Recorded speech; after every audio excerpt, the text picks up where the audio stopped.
Assalamualaikum warahmatullahi wabarakatuh. Ketemu lagi dengan saya Anissa Fakot di channel YouTube saya sendiri, Anissa Fakot. Nah, kali ini kita akan membahas tentang kerajinan bahan keras. Sebelum kita mulai, jangan lupa ya, subscribe, nyalakan lonceng notifikasinya, like dan share video ini. Semoga video ini akan memberikan manfaat lebih banyak ke orang-orang sekitar Anda. Nah, pelajaran kali ini tentang kerajinan bahan keras yang dikhususkan untuk anak kelas 9 SMP atau anak kelas 3 SMP. Nah, kerajinan bahan keras kalau dilihat dari atau didengar dari namanya bahan keras, artinya apa? Bahan yang digunakan dia memiliki tekstur yang keras, dan biasanya kerajinan bahan keras ini dia memiliki makna atau arti sendiri dibandingkan kerajinan yang sebelum-sebelumnya kita pelajari, mulai dari kerajinan bahan lunak gitu kan, dan saat ini kita belajar bagaimana kerajinan bahan keras itu. Baik, nah, kerajinan bahan keras biasanya memiliki arti atau kepentingan tersendiri dalam kegiatan ritual atau kegiatan keagamaan. Banyak dari kerajinan-kerajinan bahan keras ini diperuntukkan untuk ritual keagamaan, ataupun bisa sebagai pelengkap interior yang ada di rumah gitu. Jadi pelengkap perabot di dalam rumah atau di dalam ruangan. Dan biasanya juga kerajinan bahan keras ini memiliki keindahan dan menambah keindahan dari ruangan-ruangan yang dilengkapi dengan kerajinan dari bahan keras ini. Nah, biasanya juga kerajinan bahan keras ini memiliki ciri khas tersendiri loh. Nah, ciri khasnya seperti apa?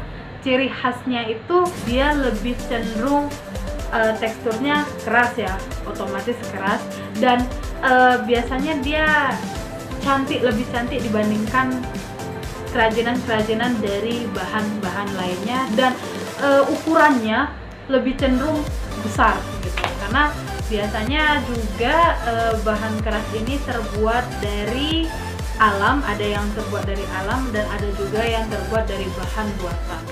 Nah, kerajinan bahan keras ini juga memiliki ciri khas tersendiri yang berasal dari daerahnya masing-masing.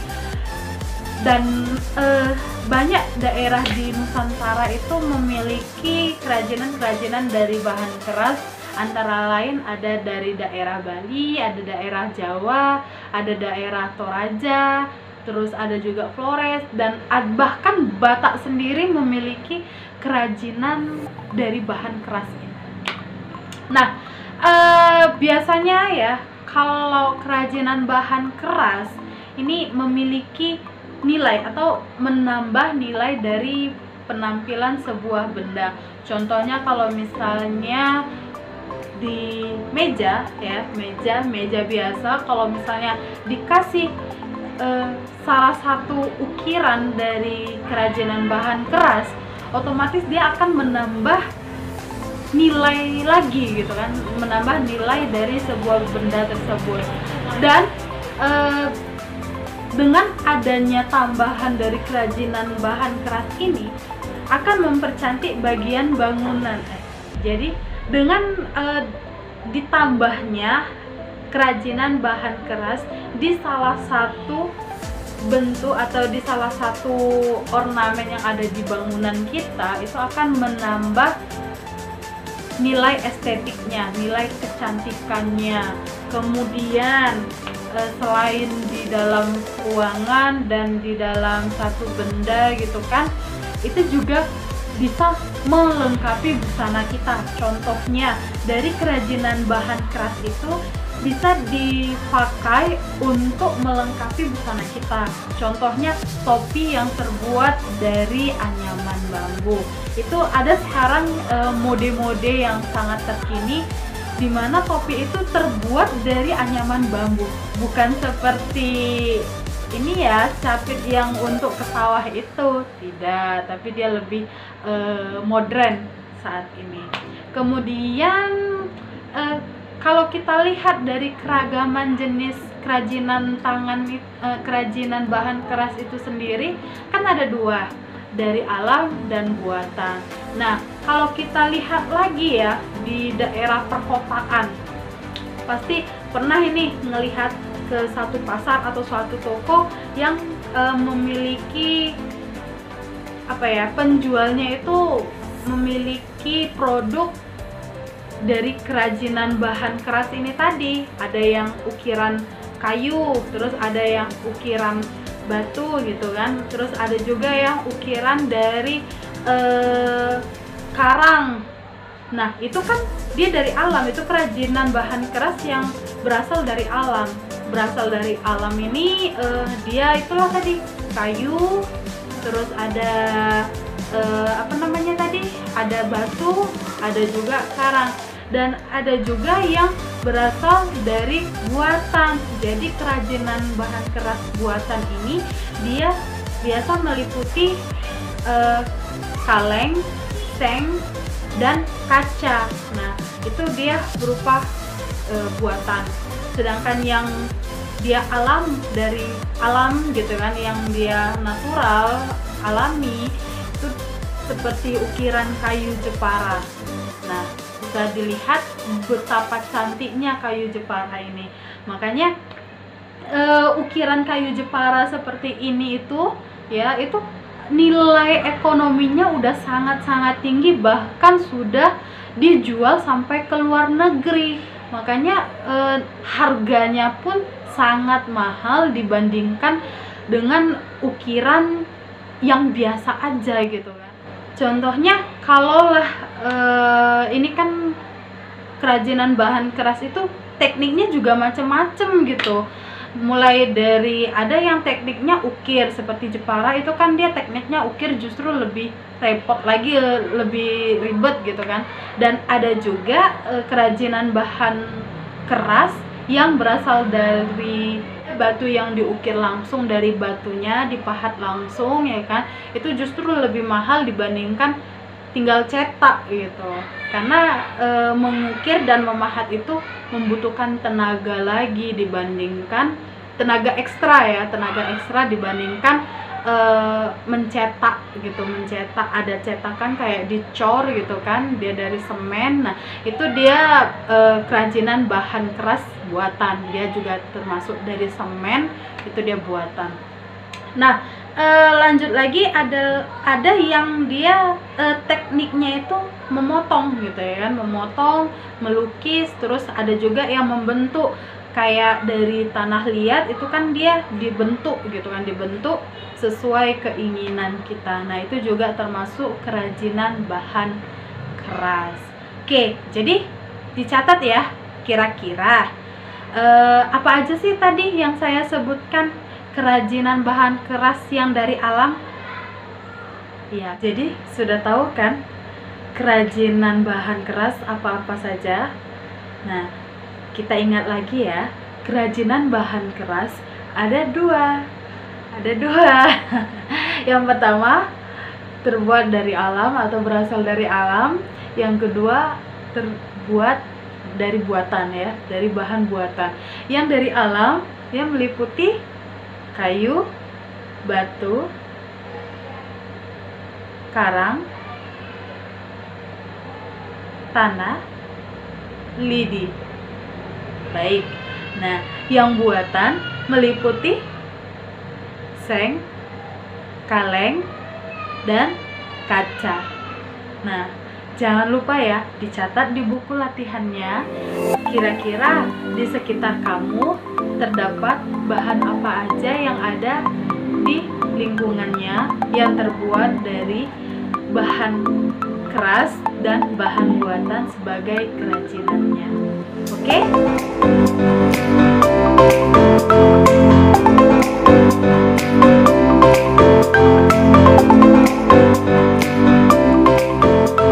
Sekarang kita membahas tentang prinsip kerajinan bahan keras. Nah, prinsip kerajinan bahan keras harus ada beberapa unsur, dan ini sangat penting banget kalau misalnya kalian mau jadi pengrajin bahan keras. Kamu harus memperhatikan hal-hal berikut ini. Yang pertama adalah keunikan bahan kerajinan. Jadi kira-kira apa sih keunikan dari kerajinan bahan keras yang akan kamu buat? Mulai dari teksturnya, mulai dari penampilannya, atau bisa melalui dari cara pembuatannya. Nah, teksturnya apakah dia berserat ataukah berurat, apakah dia halus tanpa ada sedikit pun tekstur. Nah, itu bisa menjadi keunikannya. Kedua, prinsipnya adalah keragaman muatan nilai dalam produk kerajinan. Yang pertama, ada nilai fungsionalnya.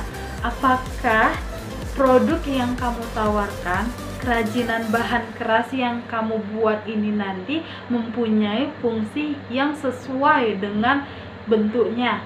Contohnya, kamu membuat asbak rokok dari kayu. Nah, apakah asbak rokok ini berfungsi untuk menampung bara-bara api itu nanti?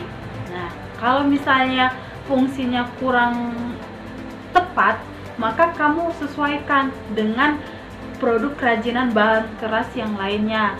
Bisa digunakan sebagai asbak rokok itu yang terbuat dari batu. Nah, itu kan dia sesuai dengan nilai fungsionalnya. Kemudian lihat lagi nilai informatifnya apakah ada gitu. Contohnya, kamu ingin membuat pajangan berupa tugu Monas misalnya, seperti itu. Nah, tugu Monas itu dia mempunyai nilai informatif bahwasannya Tugu Monas terdapat di Jakarta sebagai pusat ibu kota negara Indonesia. Nah, informatifnya seperti apa? Di tugu itu nanti kamu bikin ukirannya ada Jakarta seperti itu. Nah, itu merupakan nilai informatifnya. Kemudian nilai simbolisnya. Nah, kalau kita jalan-jalan, ini kita dari Kota Medan. Nah, Kota Medan pengen jalan-jalan ke Danau Toba. Nah, di Danau Toba itu ada kerajinan bahan keras yang terbuat dari batu. Batu tersebut dipahat, kemudian dijadikan sebuah patung. Nah, patung itu namanya adalah si Gale-Gale. Nah, itu salah satu contohnya, merupakan simbolik dari suku Toba yang ada di sana. Nah, nilai simboliknya kelihatan dari pahatan batu tersebut, atau bisa jadi ada simbolik dari raja-raja yang ada di tanah Toba sana. Itu adalah salah satu nilai simboliknya. Kemudian memuat nilai prestisi pastinya. Nah, prestisi ini nilai apa? Nilai kemewahan. Dia mempunyai harga. Apakah harga dari produk bahan keras yang kamu buat nilainya tinggi? Apakah dia bisa dijual dengan harga yang mahal atau harganya murah gitu? Itu juga mempunyai nilai prestisi atau nilainya nilai nominal berupa uang dan kemewahan seperti itu. Nah, prinsip selanjutnya mengenai kerajinan bahan keras adalah aspek rancangan dalam produk kerajinan, meliputi beberapa faktor. Nah, kamu harus perhatikan faktor-faktor berikut ini ya. Yang pertama adalah faktor teknis.